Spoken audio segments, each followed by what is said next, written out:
We will take additional sanctions action against Iran. אנחנו במלחמה במספר זירות. توافقی بین دروازه‌ها به هیچ طرف دیگری برای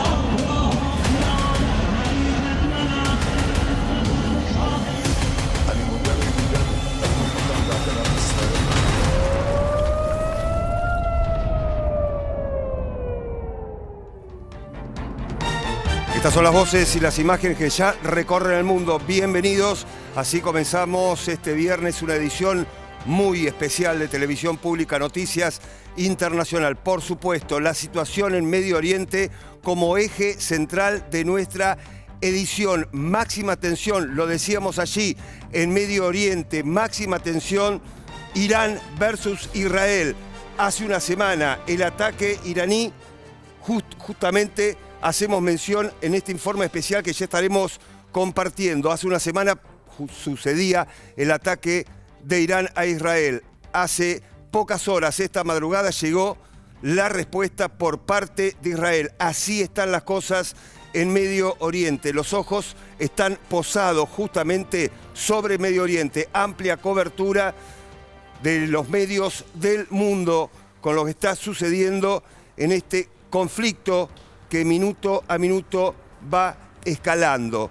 Leticia, buenas tardes. Una primera visión de lo que está pasando Irán, Israel y esta embestida de las últimas horas de esta madrugada. Sí, Pablo, pensaba que el viernes pasado nos fuimos esperando el ataque de Irán que finalmente sucedió, el ataque de Irán directo a Israel con más de 300 drones y misiles, y en las últimas horas la respuesta también a su vez ahora desde Israel. Pensaba en esta particularidad, ataques anunciados, ¿no? Y esta idea me parece de atacar, porque de hecho si bien todavía hay información que no se conoce en detalle sobre el ataque de Israel a Irán, porque primero se había dicho que la intención tenía que ver con destruir, por ejemplo, instalaciones que tengan que ver con el programa nuclear, pero de la OEA ya salieron a decir que esto no sucedió, que no hubo daños en ese sentido. Por eso digo, falta todavía conocer quizás más información de cómo fue este ataque, pero a priori varios analistas o los analistas coinciden en que la magnitud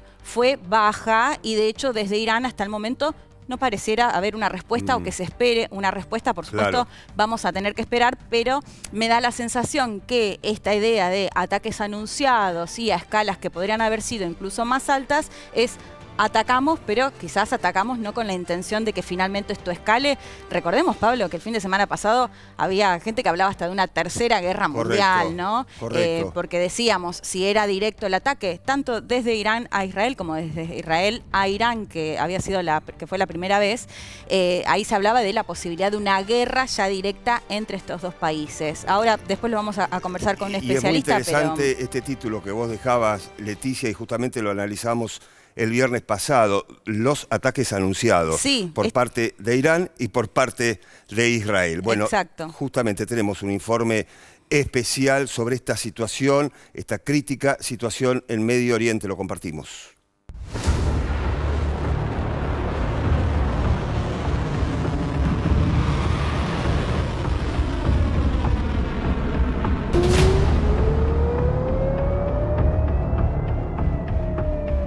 El antagonismo entre Israel e Irán, que se extendió por más de 45 años bajo la forma de una guerra en las sombras, se convirtió en un conflicto abierto el 13 de abril, cuando la República Islámica atacó por primera vez en forma directa territorio israelí, lanzando en menos de 24 horas una combinación de más de 300 drones explosivos y misiles cruceros y balísticos. Fue la respuesta de Teherán al bombardeo de su edificio consular en Damasco, Siria, por parte de Israel, ocurrido 12 días antes, en el que fueron asesinados altos cargos militares de la fuerza de élite Quds, responsable de las operaciones militares y de inteligencia de Irán en el exterior. 6 días después de la represalia iraní, Israel respondió de manera quirúrgica y limitada con el evidente propósito de evitar una escalada, atacando blancos iraníes en Siria, Irak y en al menos 2 ciudades de Irán, Tabriz e Isfahán, esta última sede de importantes bases militares e instalaciones nucleares. Durante años, Israel lanzó ataques encubiertos contra objetivos iraníes en la región, como depósitos de armas o centros de comando de la Guardia Revolucionaria en Siria y Líbano, y también en el propio territorio de Irán mediante ciberataques contra su programa nuclear y el asesinato de científicos atómicos iraníes. Pero Irán nunca había respondido hasta ahora de manera directa, recurriendo a la denominada paciencia estratégica para evitar represalias. En cambio, buscó rodear al Estado judío con lo que el gobierno de los ayatolás denomina eje de resistencia, actores no estatales como Hezbollah en el Líbano, organizaciones paramilitares chiitas en Irak y a los hutis en Yemen, así como financiar y apoyar a grupos como Hamas y la Yihad Islámica Palestina, con el objetivo de hostigar a Tel Aviv y también a sus otros enemigos en la región, Arabia Saudita y los Estados Unidos. Con la secuencia de ataques mutuos, ambos países cruzaron sus respectivas líneas rojas y el conflicto entró en un terreno desconocido. I mean, it's a paradigm shift. What I've been saying is that, the shadow war between Israel and Iran is now out in the open. But given that, Iran did it in a very calibrated way, sending these slow drones, hours and hours flying from Iran to Israel, giving plenty of time for the Israelis and the United States and others to prepare. So it was kind of performative, but it was nevertheless a paradigm shift because it was a direct Iranian retaliation on Israel for Israeli attacks on Iranians. La mayoría de los analistas internacionales coinciden que esta vez Teherán estaba obligado a responder de forma directa al ataque israelí por las críticas internas de los sectores más duros del liderazgo iraní a la pasividad del líder supremo Ali Khamenei y para mantener su condición de potencia regional con capacidad de disuasión frente a sus aliados. Todo esto, además, en el marco de la ofensiva israelí contra Hamas en Gaza, que cambió por completo la dinámica del conflicto en Medio Oriente.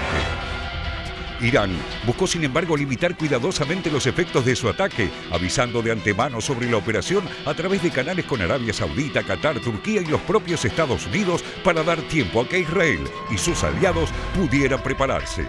Efectivamente, el 99% de los misiles y drones iraníes fueron neutralizados por el eficaz sistema de defensa antiaérea de múltiples capas de Israel, así como por aviones y barcos de guerra de Estados Unidos, el Reino Unido, Francia y Jordania, y no produjo daños graves. کاخ سفید طی پیامی بامداد امروز اعلام کردیم که عملیات ما محدود و حداقلی و با هدف دفاع مشروع و تنبیه رژیم اسرائیل صورت می‌گیرد.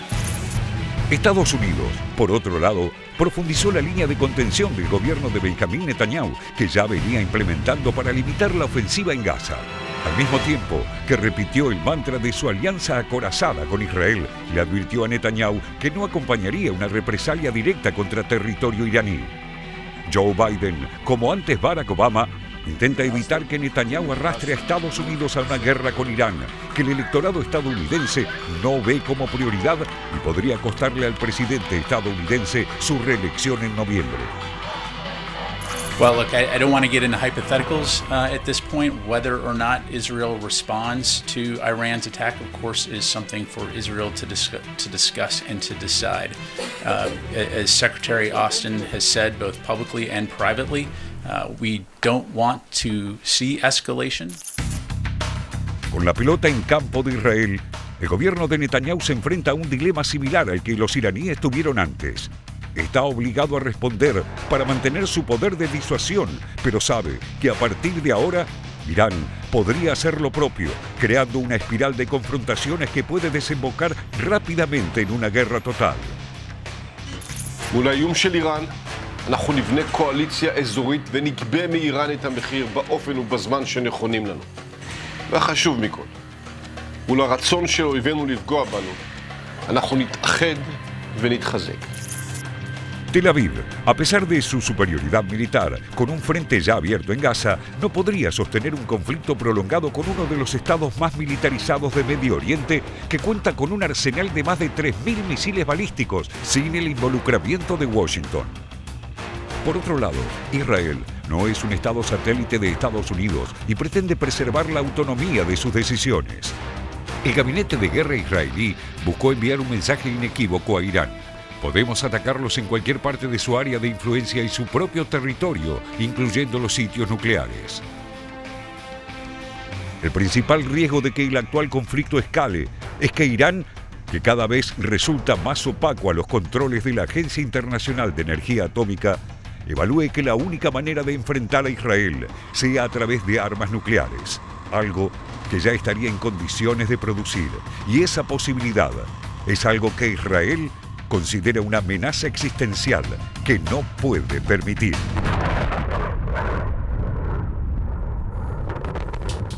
Bien, la historia y el presente de este conflicto, pero rápidamente vamos a compartir unos gráficos, por cierto, interesantes y claves para entender el comportamiento y el funcionamiento del sistema de defensa antiaérea de Israel. Bueno, el sistema tiene varias capas de misiles antimisiles. A ver, cúpula de hierro.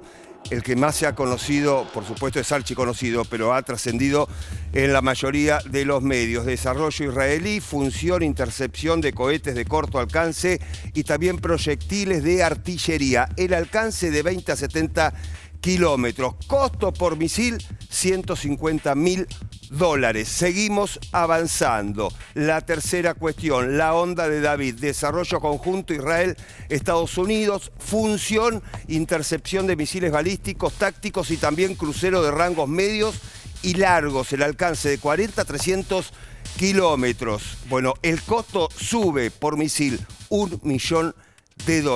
La tercera cuestión central de este sistema de defensa antiaérea de Israel, el Arrow 2 y 3. Desarrollo conjunto Israel-Estados Unidos. ¿Cuál es la función? Intercepción de misiles balísticos. Puede operar en la atmósfera terrestre y también en el espacio. Alcance de 90 a 150 kilómetros. El costo sube $3 millones. Gráficos que nos ayudan a entender este sistema de defensa antiaérea, cómo funciona. Bueno, la cuestión central, justamente, a ver, lo decíamos, de qué manera Israel intercepta misiles, cómo lo ha hecho el fin de semana, de esta manera. A ver, punto 1, aquí está, el enemigo dispara un misil. Punto 2, fundamental, el sistema de radar detecta el misil y lo rastrea. Cuestión 3, el sistema de control determina el punto de impacto. Cuarto, el lanzador dispara un misil para interceptarlo, lo que le contábamos recién. Quinto, el misil interceptor explota cerca del misil enemigo, destruyéndolo. Bueno, justamente este es el sistema de defensa antiaérea. ¿Cómo funciona? De esta manera, se lo explicábamos recién. Análisis en todo el mundo de lo que está sucediendo en Medio Oriente. Uno de estos análisis es este. Reporting indicates that Israel has launched a counterattack against Iran in response to the unprecedented aerial assault that Iran launched on Israel over the weekend. Reports are coming in, a lot to be clarified. But it does appear that this was a limited strike intended to demonstrate that Israel has the ability to attack inside Iran and hit fairly sensitive targets. Iranian state media has seemed to downplay the attack, saying that a number of small drones have been intercepted by Iranian air defense over Isfahan. That seems to indicate that Iran is seeking to step down off the ledge, minimize the impact of the attack, and perhaps walk back down the escalation ladder from here. There are a host of targets Israel could have hit in Iran in the vicinity of Isfahan, to include some nuclear research laboratories. The Natanz nuclear facility is nearby, as well as production facilities for drones and other advanced ballistic missile capabilities. They chose this target probably because it was none of those and could demonstrate while Israel reserves the right to strike those more sensitive targets, they weren't going to do that this evening. En Minuto Más Voces de lo que está pasando, tenemos un invitado, Félix Taylor. ¿De quién se trata? Nuestro invitado de hoy es Kevin Ari Levin. Él es sociólogo por la Universidad de Buenos Aires, magíster en estudios de Medio Oriente, Sur de Asia y África por la Universidad de Columbia y becario de Fulbright. Bien, Kevin, buenas tardes, un placer. ¿Qué tal? Buenas tardes, gracias por la invitación. Por favor, bueno, recién compartíamos un informe especial, mostramos en estos gráficos la operatividad de Israel, sobre todo se intensificó hace un poquito más de una semana. Tu primera visión de lo que está pasando. Bueno, es muy interesante lo que acaba de pasar. En primer lugar, hace ya varios días que se hacía cada vez más evidente que Israel iba a cumplir la promesa de responder al ataque iraní de hace una semana. No se sabía cómo ni dónde, sobre todo teniendo en cuenta que para Israel hay toda una cadena de actores que están vinculados a Irán y que podía atacar tanto Líbano, Siria como Yemen. Ahora lo que vimos, principalmente lo que tenemos la confirmación, es un ataque directo a Irán, pero un ataque, como veíamos recién, de forma bastante limitada, un ataque que permite a Irán decir que fue interceptado, que fue un tema menor, y que abre una ventana posible para desescalar la tensión, que es exactamente lo que Estados Unidos está buscando hace ya varios días y que por supuesto va a tener consecuencias, estoy seguro de que lo vamos a hablar, en la guerra en Gaza. Bien. Kevin, bueno, primero gracias por haber venido. Pensaba cuando hablábamos de estos ataques anunciados, ¿no? Esta particularidad, lo decíamos con Irán, y planteábamos que el peor escenario era si Irán atacaba directamente a Israel, y es lo que finalmente sucedió por primera vez en décadas de tensión. Y lo mismo con Israel, ¿no? Porque también atacó directamente a Irán, y sin embargo pareciera que, al menos a priori, no va a escalar, ¿no? Como avanzamos, pero no buscamos escalar. Lo planteabas Estados Unidos, pero también lo plantea gran parte de los mandatarios. ¿Qué significa esto, en definitiva? ¿Tenemos que responder, pero no queremos o queremos evitar una guerra? ¿O hay voces ahí, y sobre todo pensando en el gobierno de Benjamín Netanyahu, que entiendo que hay distintas visiones sobre lo que tendrían que hacer ahora? Sí, tal cual. Parte de la explicación va justamente entendiendo la política interna de ambos países. Tenemos gobiernos, tanto en Irán como en Israel, que están presionados por lo que podríamos llamar un sector más duro, un sector más conservador o militarista, que entiende que el conflicto entre los dos países es de alguna forma inevitable. Y en ese sentido, si pensamos en un Netanyahu presionado, tanto por sus aliados, sus principales aliados, pidiendo desescalar, pero también sectores importantes dentro de su propio gobierno, exigiendo una respuesta, entonces podemos empezar a entender por qué se hizo una respuesta que permita a ambos países declarar victoria de alguna forma. Declarar que de este intercambio salen por ahora ganando. Estamos ante, un analista lo llamó una danza delicada, porque es difícil mantener una situación en la cual ambos países puedan decir ganamos este intercambio, pero ambos están muy sujetos a presiones externas y el deseo en un principio de evitar una guerra que empuje hacia otros países también a esta situación. Por eso también el anuncio de Irán de varios días que permitió a todos los aliados de Israel a prepararse a una defensa histórica en muchos sentidos que nunca vimos en la historia de las guerras conducidas por el aire, no solamente por esos sistemas, sino también el conjunto de fuerzas aéreas que intervinieron sobre todo sobre el espacio aéreo jordano, y por eso también un ataque de parte de Israel que parece decir nuestra capacidad es mucho más que esto, pero por ahora decidimos hacer este tipo de ataque puntual. A ver, lo que sucedió en las últimas horas, Kevin, para ayudar a entender a la audiencia, justamente ese es el mensaje, el que estás indicando vos. El gobierno de Israel, a través de este contraataque o esta respuesta a lo sucedido hace un poquito más de una semana atrás, tiene un mensaje concreto, que es el que vos estás diciendo. Sí, tal cual. Y también estar el mensaje de que están dispuestos a atacar. Ahí. Porque ambos países, sobre todo Israel históricamente, mantienen la idea de disuasión como uno de los pilares de su política defensiva. Y la verdad es que si vos amenazás, eventualmente ese poder de disuasión se disuelve justamente después de un ataque. Es cuando todo el mundo espera que ataques. Irán también transmitió un mensaje a sus aliados, que es decir, un mensaje de que no somos débiles y estamos dispuestos no solo a responder, sino también cambiar esta relación de poder basada mucho en amenazas que ya se volvieron en un cliché.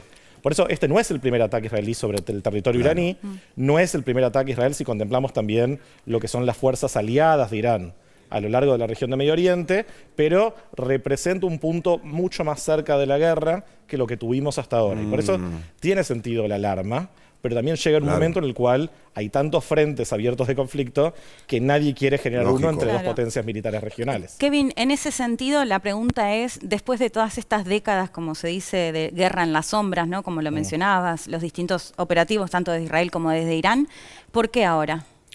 Porque ahora, creo que tenemos ahora un capítulo nuevo en lo que es un enfrentamiento que data desde 1979, Sí. la Revolución Islámica, en el cual Irán toma un discurso fuertemente antisionista de defensa del pueblo palestino y que en los últimos años también se agrava porque tenemos gobiernos más vinculados a la derecha israelí, lo que se llaman halcones dentro de la política israelí.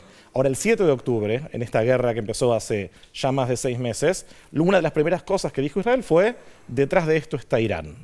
Irán lo negó, incluso jamás criticó a Irán por no haber sido lo suficientemente activo desde que empezó la guerra, también a Hezbollah, por cierto, pero lo cierto es que tanto para Israel como para Estados Unidos, la existencia de Hamás con la fuerza que tiene hoy sobre Gaza no existiría si no fuese por el apoyo económico, militar, político de Irán. Entonces, evidentemente hay por un lado, una escalada en lo que es la tensión, pero por otro lado también una ventana que se abre a partir del tema en Gaza. Fíjense que incluso ahora la conversación en todo el mundo cambió hacia el eje Irán-Israel, que es un eje en el cual Israel encuentra muchas coincidencias con Estados Unidos. Para ambos países, Irán es un país que apoya y sostiene el terrorismo. Esto no hay dudas de los lazos de Irán con varios grupos armados en la región, y de repente desaparecen o se suavizan las tensiones que veíamos en la relación Estados Unidos-Israel, en una guerra en Gaza que en realidad viene siendo bastante problemática para lo que es esa alianza. Entonces, por muchas cosas, tenemos una nueva situación de tensión, agravada, por supuesto, el 1 de abril, cuando Israel decide atacar el anexo de la sede diplomática. Hay una discusión sobre exactamente cuál era el carácter del edificio atacado, pero y se sabía que la respuesta iba a llegar. Se sabía que la respuesta iba a llegar.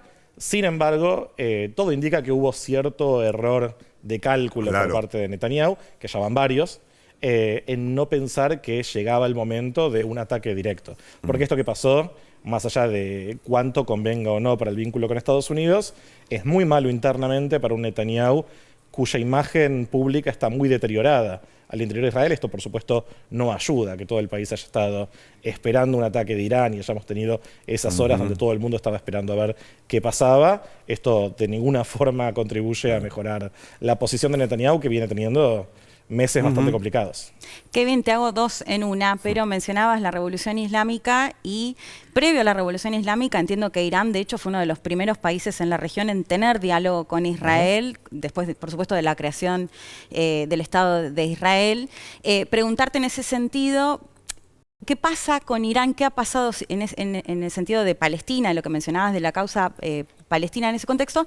Y sobre todo preguntarte con respecto a los últimos ataques, lo decíamos fuera del aire, ¿no? Un Irán que habló hoy el presidente iraní y ni siquiera mencionó los ataques, ¿no? Como que hubo una especie de ninguneo, si se quiere, o negar que hubo un ataque. Y de hecho, algo que también comentábamos fuera del aire, que quiero que lo cuentes un poco, porque algunas versiones que decían que el ataque de hecho fue desde propio territorio iraní. ¿Qué se sabe de eso?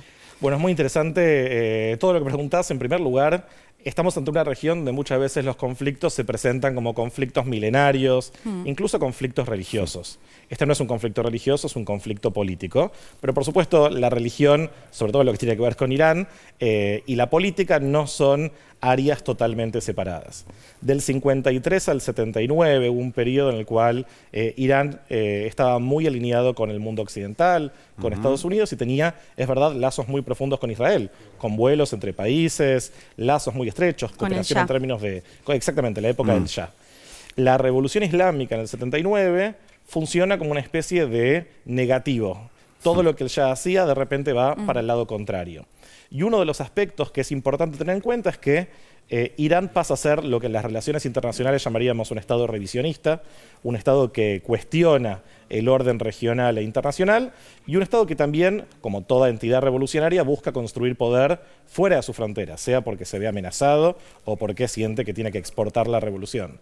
Y el tema palestino es uno de los aspectos en los cuales Irán construyó poder fuera de sus fronteras. Eso, la guerra civil libanesa, donde con la creación de Hezbollah en el 82 en adelante, Irán hizo un pie muy fuerte en Líbano, que hoy en día es muy importante en la política libanesa. Y también una ideología parte religiosa y parte política que apunta a la defensa de los más desprotegidos, los más explotados, las víctimas de la opresión en la región, entendiendo a los palestinos como el máximo ejemplo de esto. Entonces, de ahí viene también este enfrentamiento. Es interesante que en los años 80, si bien Irán ya mantenía este discurso, había cooperación secreta entre ambos países. Sí. Pero en los últimos años esto se agravó mucho. Irán también aumentó su influencia en la región gracias a lo que se llamó la primavera árabe y el vacío de poder. Ahora, con respecto a este ataque que vimos, es interesante la idea no confirmada de que el ataque puede haber provenido del mismo territorio iraní. Porque si estamos hablando de ataques que funcionan como afirmaciones, como la transmisión de mensajes, Israel podría estar intentando decir: tenemos la capacidad de atacar dentro del territorio iraní. Israel no tiene la necesidad, como vimos en el ataque anterior de Irán, de esperar horas, de tener que pasar por espacio aéreo jordano que actúa en la defensa de Israel. Nosotros tenemos armamento posiblemente dentro del Kurdistán iraní, porque hay un vínculo histórico entre Israel y algunos dirigentes kurdos dentro de Irán, y lo podemos usar incluso con un ataque mucho peor. Qué interesante eso, ¿no? Porque siempre se marca, bueno, Hezbollah en Líbano o Hamas en Gaza con respecto a Irán. Sí, pero no pensamos en los vínculos que puede tener Israel con algunos de estos sectores subestatales, particularmente en Irán. Bien, Kevin, y mientras tanto el G7, ¿no? Que queríamos hacer mención y te queremos escuchar, obviamente. A ver, ¿de qué manera va a tomar protagonismo esta situación particular? Bueno, sin dudas esto es uno de los, tal vez el aspecto central en la agenda internacional, no solamente por lo que implica a nivel político, sino también lo que implica esto para el suministro, para toda la economía mundial. Irán tiene la cuarta reserva conocida más grande de petróleo, está en una región que también puede afectar a otros países, ni hablar el lugar central de Israel dentro de la política exterior de países como Estados Unidos. Y de vuelta, ¿esto cómo puede afectar el próximo gran paso en la guerra en Gaza, que es aparentemente el operativo sobre Rafah, que queda como la gran ciudad en la franja de Gaza? Según Israel, el reducto que queda de Hamas dentro del territorio, y lo que se presenta como una operación inevitable para lograr lo que Netanyahu llama la victoria total en la guerra, que hoy parece muy lejana y que sabemos que en caso de avanzar va a crear una crisis social, humanitaria, aún más grave que la que ya hay, que es muy profunda. Kevin, bueno, Pablo te mencionaba el G7 y pensaba en Zelensky, que hoy hubo otro ataque en Ucrania, y un poco salió a plantear, bueno, en Israel, de hecho, lo contábamos antes, ¿no? Jordania, que interceptó misiles iraníes y demás, planteando un poco que lo que viene haciendo Zelensky, básicamente, que es pedirle más financiamiento a Europa y a Estados Unidos particularmente. Pero entiendo que el escenario es muy distinto, ¿no? Porque una cosa es Rusia, un Putin que está amenazando todo el tiempo con las armas nucleares, y el tema de la OTAN detrás. ¿Cómo ves esto? ¿Cómo analizás estas críticas, si se quiere, de Zelensky en este contexto y lo que pasó con Israel? Bueno, en primer lugar, lo que vimos en el ataque iraní hacia Israel es algo que ya estamos viendo a partir de lo que dijo Zelensky, que puede traer repercusiones sobre la forma en la que se hace guerra. No solamente con repercusiones sobre conflictos como Ucrania, sino también, por ejemplo, sobre Taiwán. El día de mañana, si China decide atacar Taiwán para reunificar lo que entiende como territorio nacional, se puede esperar, más en el caso de Taiwán, un tipo de defensa, pero Ucrania es un país muchísimo más extenso. En parte tiene amenazas parecidas, porque sabemos que Rusia usa, entre otros elementos, armamento fabricado en Irán contra Ucrania, pero una situación muy distinta, y también teniendo en cuenta que parte del motivo por el cual se aplicó Israel tiene que ver con el lugar de Israel dentro de las alianzas estadounidenses. Ucrania es mucho menos central en la política exterior estadounidense históricamente, y el hecho de que se buscaba desescalar y evitar el involucramiento de grandes potencias, que en el caso de Ucrania, lamentablemente, les tocó enfrentarse a una. Entonces tiene sentido desde la mirada de Zelensky, porque de alguna forma él se presenta como un actor abandonado, incluso por sus propios aliados, que podrían estar haciendo más en términos militares y económicos, pero es difícil pensar que Estados Unidos y otros se comprometan con Ucrania, sabiendo que esto los pone en un camino directo de enfrentamiento con Rusia. Y esto es algo que absolutamente todo el mundo quiere evitar. Kevin, ¿te quedas un rato más? Sí, por supuesto. Hacemos la primera pausa. Félix Taylor, anticipo, y seguimos dialogando con Kevin, con nuestro invitado especial de esta edición de Televisión Pública Noticias Internacional. Vamos. Cuando regresemos, máxima tensión en Medio Oriente. El ataque iraní a Israel le dio un giro dramático al conflicto, y ahora Tel Aviv toma represalias contra Teherán. En esta edición internacional de televisión pública. En instantes, más noticias. Ya volvemos.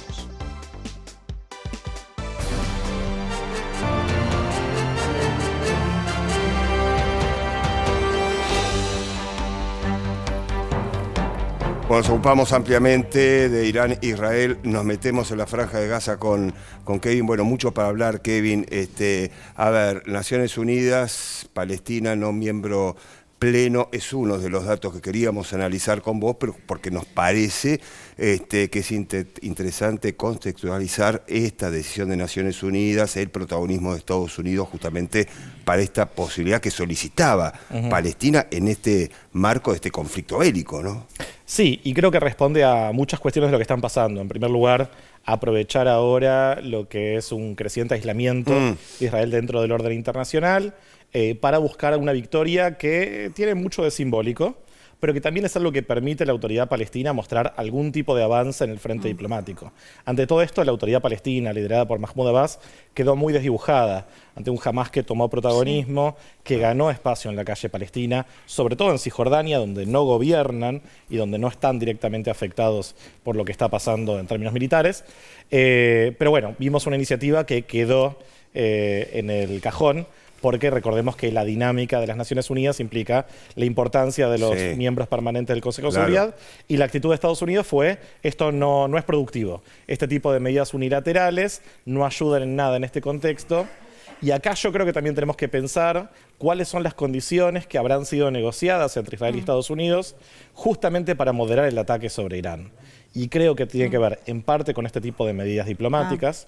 Hace poco vimos por primera vez en mucho tiempo a Estados Unidos que no vetó una resolución crítica hacia Israel. No creo que veamos eso en el futuro cercano. Y por otro lado, yo creo que esto va a incidir directamente en lo que Israel entiende como el paso inevitable de la guerra, que es entrar a Rafah. Y que creo que también las condiciones de incursión fueron seguramente parte de la negociación que determinó el tipo de respuesta que Israel le dio a Irán. Es decir, moderar la respuesta, apuntar hacia desescalar la tensión, pero más rienda suelta en la guerra en Gaza, que había generado tensiones ya hace varios meses entre Biden y Netanyahu, que por cierto no se quieren mucho. Sí, en ese sentido, hoy el titular de la CIA dijo que es responsabilidad de Hamás que las negociaciones por el cese al fuego avancen. Es decir, que la guerra por lo pronto va a continuar. Y como lo mencionabas, Rafa, me parece que es el dilema, si se quiere, entre Estados Unidos e Israel, pero un Israel que, hasta donde entiendo, Netanyahu ya dijo que va a atacar también Rafah, ¿no?, en el sur.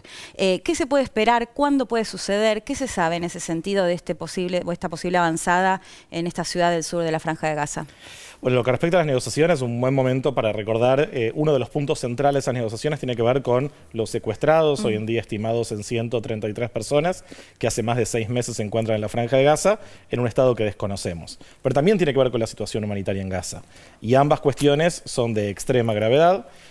Lo que sabemos de las negociaciones a partir de trascendidos es que Hamás está poniendo como condición esencial para la liberación de los secuestrados que haya una interrupción definitiva, permanente de la guerra, un cese al fuego permanente. Esto contradice directamente lo que anunció Netanyahu con respecto a la guerra, que es que Israel estaba en guerra hasta que se consiga la victoria total. Es decir, la liberación de secuestrados y la derrota de Hamás, como mínimo la expulsión de Hamás de la Franja de Gaza, sino directamente el asesinato de toda la primera plana de Hamás. Y son exigencias que son incompatibles entre sí. Entonces estamos en una situación de mucha gravedad que también genera mucha tensión. Al interior de la sociedad israelí, los familiares de los secuestrados se convirtieron en un actor político de peso, muchos de los cuales están enfrentados con el gobierno, entendiendo que no son prioridad. Y lo que probablemente veamos es, ahora Israel entra dentro de vacaciones, empieza la festividad de Pesaj, es difícil imaginarse un agravamiento del conflicto durante esas fechas, por eso también el ataque llegó un poquito apurado. Pero probablemente después se reanude eso. Incluso hay trascendidos que hablan de una autoridad palestina preparándose para entrar y extender su poder, recuperar en realidad el poder perdido, para ocuparse de alguna forma de la situación civil, de cuestiones de monitoreo y demás. Y también Egipto preparándose para recibir, aunque sea una pequeña parte de todos los desplazados que se espera. Imagínense que hay más de 1 millón de personas viviendo en Rafah, una ciudad que antes de la guerra tenía 150.000 habitantes, con una situación humanitaria grave, pero que Israel entiende como absolutamente esencial para buscar a los secuestrados y para conseguir a la primera plana de Hamas, a las que responsabilizan por el ataque del 7 de octubre. Con lo cual lo entienden, al menos hoy en día, como algo no negociable. Kevin, a ver, recién hablabas un poco de la relación entre Biden y Netanyahu.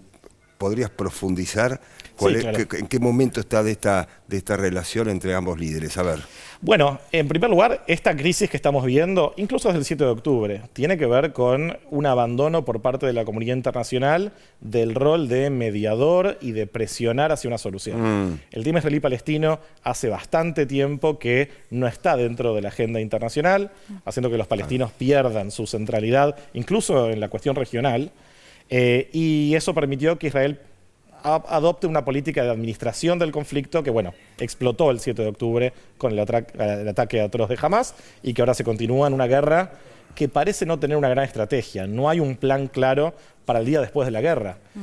Todo el mundo está preguntando en qué situación Israel se retira de Gaza. Si Hamas efectivamente queda destruido, ¿quién va a gobernar la franja de Gaza? ¿La autoridad palestina? Netanyahu dice que no. Una coalición internacional, nadie quiere hacer ese trabajo. Entonces, tenemos más preguntas que respuestas hoy en día, y parte del motivo es un Estados Unidos muy débil en términos de política exterior. Biden históricamente tiene una política de apoyo hacia Israel, lo dijo a lo largo de toda su larga carrera política, pero Biden también fue el vicepresidente de Obama. Y bajo Obama, la relación con Israel y sobre todo con Netanyahu quedó muy tensa, al punto tal de que Netanyahu llegó a hablar en el Congreso estadounidense en contra de las políticas del gobierno estadounidense, algo sin precedentes, cuando Estados Unidos adoptó una postura más de negociación con Irán, que Netanyahu siempre rechazó. Entonces, Biden hereda eso, llega ya a la Casa Blanca con este historial de tensión y entendiendo a Netanyahu como un actor que pesa fuerte incluso en la política estadounidense, siempre apoyando a los republicanos. Y eso genera una situación de tensión. Claro. Eso sumado a que el Partido Demócrata en los últimos años adoptó políticas mucho más críticas hacia Israel, sobre todo el ala progresista, Ilhan Omar, Rashida Tlaib, Alexandra Ocasio-Cortez, y Biden tiene que enfrentarse a eso. En una contienda electoral, Biden ve las mismas encuestas que vemos nosotros. Sabe que hay fuertes chances de que Trump gane y que en cualquier situación de guerra el gobierno queda debilitado. Más una guerra que involucra a Israel, más una guerra donde Estados Unidos, por un lado, cuestiona las políticas de Israel, por otro lado, se ve obligado a mandar armamento y dinero para sostener la guerra. Entonces, esto es muy malo para Biden y es muy malo para el vínculo entre ambos gobiernos, al punto tal de que vía voceros extraoficiales, Chuck Schumer, por ejemplo, dijeron hay 2 impedimentos para la paz, Hamas y Netanyahu, que es algo que en muchos sentidos no tiene precedentes. Kevin, por el contrario, pensaba durante el gobierno de Donald Trump, corregime si me confundo, pero fue, me parece, el mayor acercamiento de los países de la región, de los países árabes, sobre todo de la región, con Israel. En ese contexto y con lo que hemos visto y contamos de Jordania, por ejemplo, con los misiles iraníes, la gran pregunta es, y que nos venimos haciendo desde la guerra, desde que comenzó la guerra del 7 de octubre, es si esto puede llegar a escalar, ¿cómo jugarían estos actores? Tanto por la Franja de Gaza o como Irán, que fue el tema que nos convocó hoy en principio. El tema de la Franja de Gaza es más complicado, porque incluso los países que tienen la paz con Israel tienen una paz fría, que es poco popular en muchos casos ante su propia población, pero que corresponde no a una cuestión de amor, sino a una confluencia de intereses. Ahora, con respecto al tema iraní, no es ningún secreto que Irán es muy impopular en la región. Fuera de sus aliados, estamos hablando de Líbano, de Siria, de los hutíes en Yemen, de las fuerzas de movilización popular en Irak, de Hamas, el resto de los países ven a Irán como una amenaza existencial. tanto por su posición política como su discurso revolucionario, por su apoyo a organizaciones que operan a lo largo de la región.